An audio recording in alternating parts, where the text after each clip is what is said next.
အားလုံးပဲမင်္ဂလာပါဒီဗီဒီယိုထဲမှာတော့ကျွန်မနေ့စဉ်အခက်ဖြစ်လာအောင်ဘယ်လိုဆက်မလဲဆိုတာကိုပြောပြသွားမှာဖြစ်ပါတယ်ဒီနေ့စဉ်ဒီနေ့စဉ်အရွက်လေးတွေနေ့စဉ်အဖိုးလေးတွေနေ့စဉ်ပန်းဦးလေးတွေဘယ်လိုထိုးရမလဲဆိုတာကိုကျွန်မဗီဒီယိုလေးထုတ်ပြထားတာရှိပါတယ်ကျွန်မရဲ့အကောင့်ထဲကိုဝင်ကြည့်နိုင်ပါတယ်ပထမအဦးစွမ်းအနေနဲ့ဒီလိုတန်ချောင်းလေးတစ်ချောင်းလိုပါမယ်ဒီတန်ချောင်းလေးကိုဆေးလေးမလောက်ရှင်အောင်ဖြည့်ရပါမယ်ပြီးလို့ရှိရင်ဒီအပေါ်ကထိတ်လေးကိုကိုယ်နဲ့နည်းနည်းလေးကပ်ပြီးမှနည်းနည်းလေးဒီတရားကိုချက်ပြီးမှ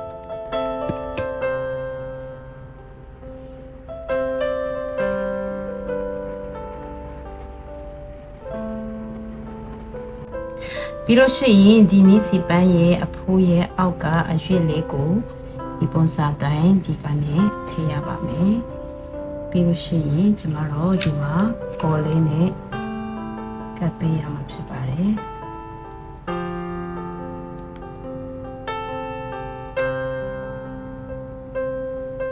ဒီပေါ်ကနီးစီဖိုးလေးကိုဒီလိုကိုင်းနိုင်ရမှာဖြစ်ပါတယ်ပြီးလို့ရှိရင်ဒီမှာဘေးတွေမှာတဝက်လောက်ချီကောနဲ့ကပ်ပြီးမှဒီပုံစံတိုင်းပတ်လေးကိုကပ်ပေးသွားရမှာဖြစ်ပါတယ်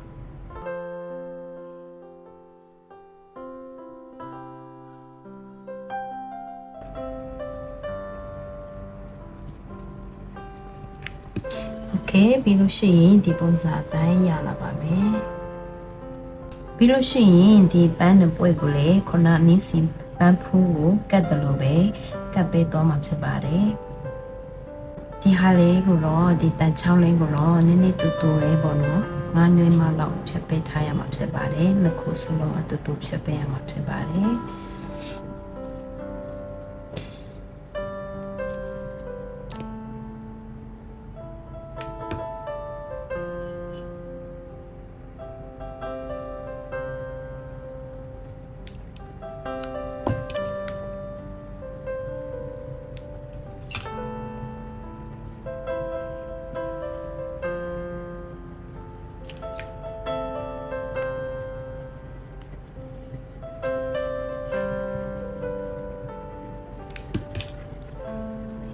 ဒီလေးမှာ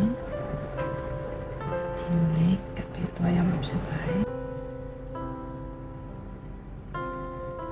ပြီးလို့ရှိရင်ဒီဟာလေးကိုဒီမှာထည့်ပြီးမှခုနအတိုင်းပဲကပ်ပေးသွားရမှာဖြစ်ပါတယ်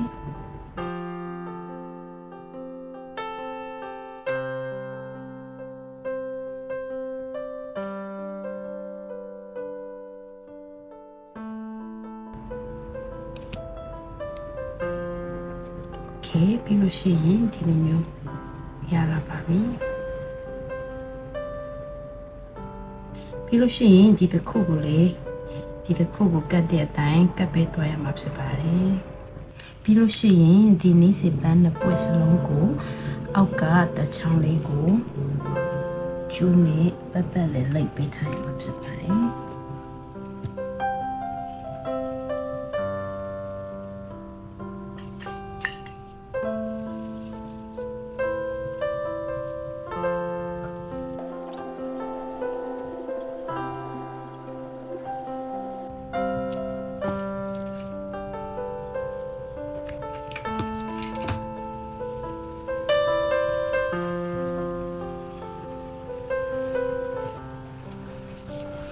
ဒီတစ်ခုလေးခုနတိုင်းပဲပြန်ကပ်ရမှာဖြစ်ပါတယ်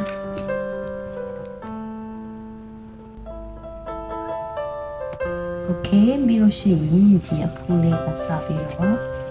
နေ့စီအခက်လေးတွေဆက်သွားရမှာဖြစ်ပါတယ်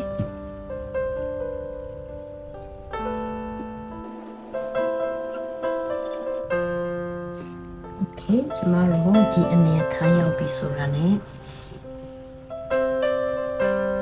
3 လလောက်လေးပြီးပြီဆိုရင်ဒီမှာနီးစင်ပန်းပွင့်လေးတစ်ပွင့်ဒီလိုထည့်ရပါမယ်နီးစင်ပန်းပွင့်လေးကိုဒီလိုနည်းနည်းလေးကွင်းပြီးမှဒီနေရာထဲကိုပြန်ကပ်ပြီးမှပြန်လိုက်ပေးရမှာဖြစ်ပါတယ်ဒီလိုပုံစံမျိုးရတော့လိုက်ကပ်တော့ရမှာဖြစ်ပါတယ်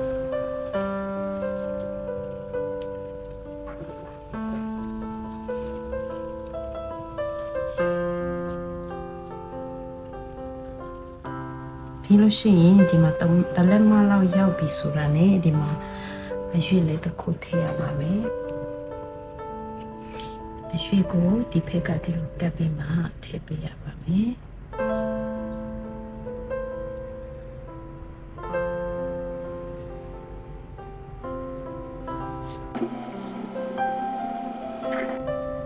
ပြီးလို့ရှိရင်ဒီနေရာမှာလေပြန်အရွက်တစ်ရွက်ထည့်ရပါမယ်ရွေးကိုဒီလိုလေးမျက်နှာချင်းဆိုင်ဖြစ်သွားဒီပုံစံလေးထားပြီးမှထည့်ပေးသွားရပါမယ်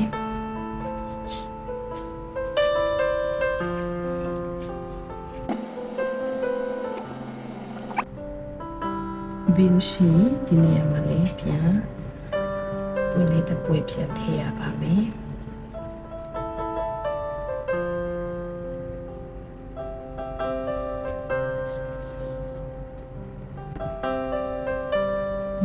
ကြက်လေးဖြစ်လို့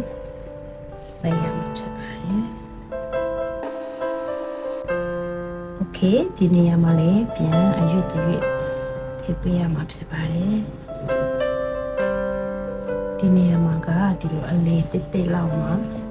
ကြာတော့အောင်ပြန်အရွက်ကိုဒီလိုပုံစံလေးရတော့ထည့်ပေးရမှာဖြစ်ပါတယ်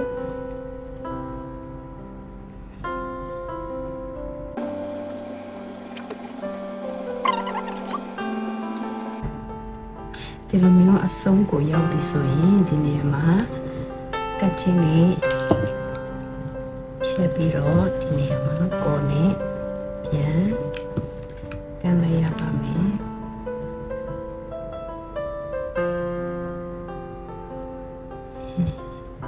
โอเคဒီလိုအားလုံးပြီးသွားလို့ရှိရင်ကျမတို့ဒီတစ်ခါမှာဒီမှာကိုစီတိုင်းချာကိုထားချတဲ့နေရာကိုအရွက်လေးတွေပန်းလေးတွေဒီလိုထားလို့ရပါတယ်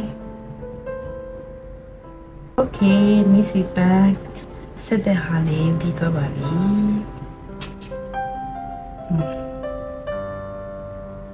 โอเคအကုန်လုံးပြီးသွားပြီဆိုလို့ရှိရင်ကျမတို့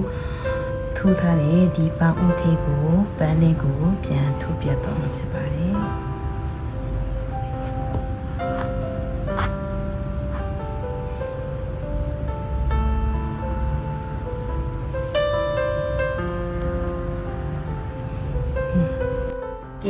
ချစ်သူရဲ့ဒီလိုချစ်စရာကောင်းတဲ့နေ့စီပအုံးလတ်လတ်လေးတွေရပြီနော်